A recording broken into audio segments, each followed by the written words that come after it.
So today we're going to talk a little bit about why it is so trendy to be transgender nowadays. Now, I've talked about being a non-binary child before and how that affected me growing up. And I talked about how at the time there wasn't a word for it. And I talked about how as a teenager for a short time I wanted to be trans male. Now, at that time, it wasn't really trendy to be transgender. It was actually trendy to be gay at the time.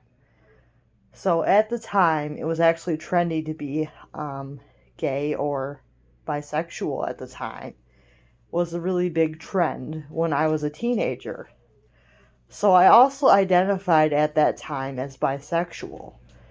But as I've grown up now, I realize I'm actually more closer to biromantic asexual, which means I am still attracted to both genders, but it is more of an romantic attraction rather than a sexual. So it is more romantic than sexual.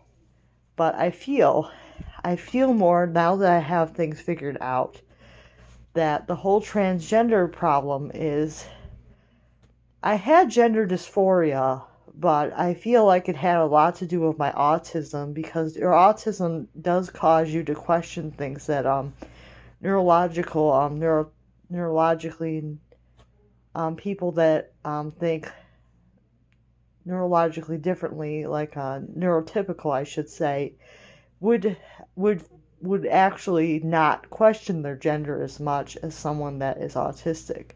So an autistic person is more likely to question their gender and have gender dysphoria than someone that is not. Um, and it's also more likely to have gender dysphoria if you are bipolar or have multiple personalities or have depression or things of that nature. It is more likely to have gender dysphoria. But when I started taking medications, that also helped. I do take medications for bipolar now. I take medications for different things. Um, I was diagnosed with bipolar. I have taken medication for it. I've noticed that I don't have gender dysphoria as bad as I used to. So I do think that it can be a mental health issue for some people.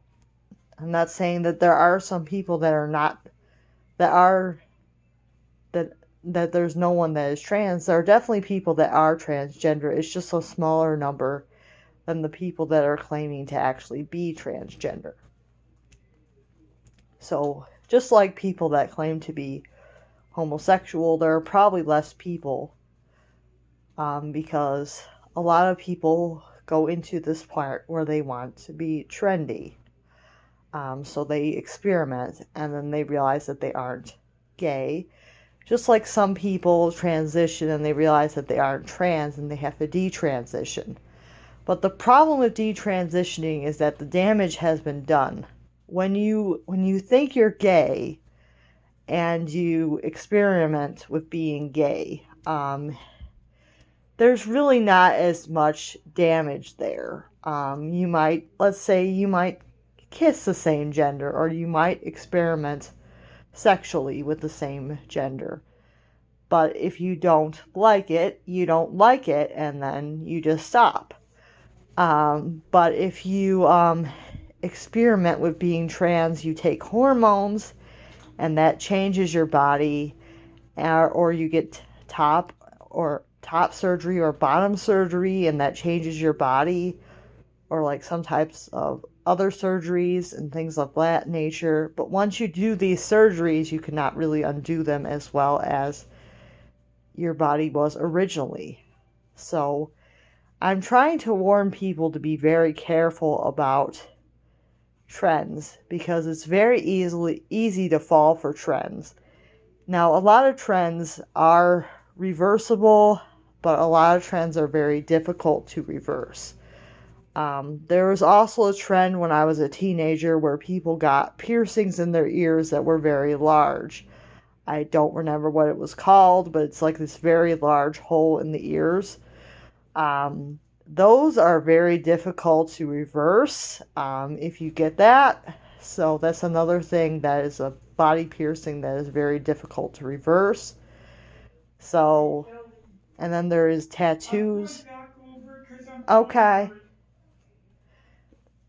And then there is tattoos that you can get. Okay. And there is tattoos that you can get, and getting them removed costs more than actually getting them to begin with.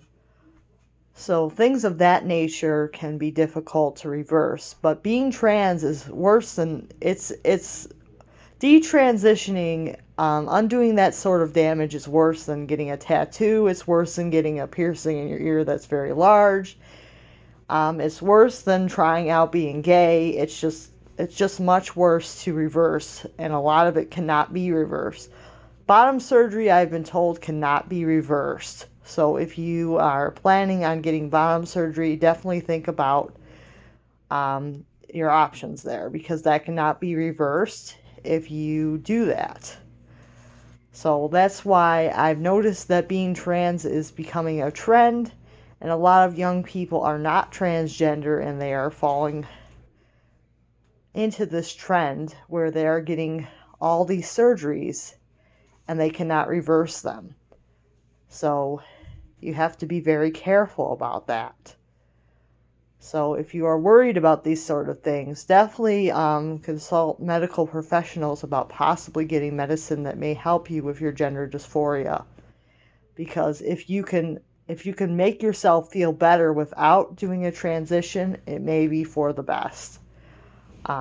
If you can get medicine for depression, or if you can get medicine for bipolar or something that you're actually going through, rather than transitioning, it may be for the best.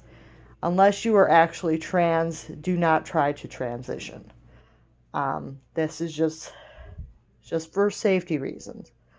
Do not try to transition unless it is what you have to do. Unless you're actually trans, do not transition. I'm not saying that trans people do not exist. I'm saying that it's just a smaller population than what people think it is. And there are growing numbers of detransitioners every day, because people decide that they aren't really trans, or they find out that they aren't really trans. So you really have to be careful. So I wanted to talk about this issue so you guys know about it. And I will talk to you guys later. Bye now.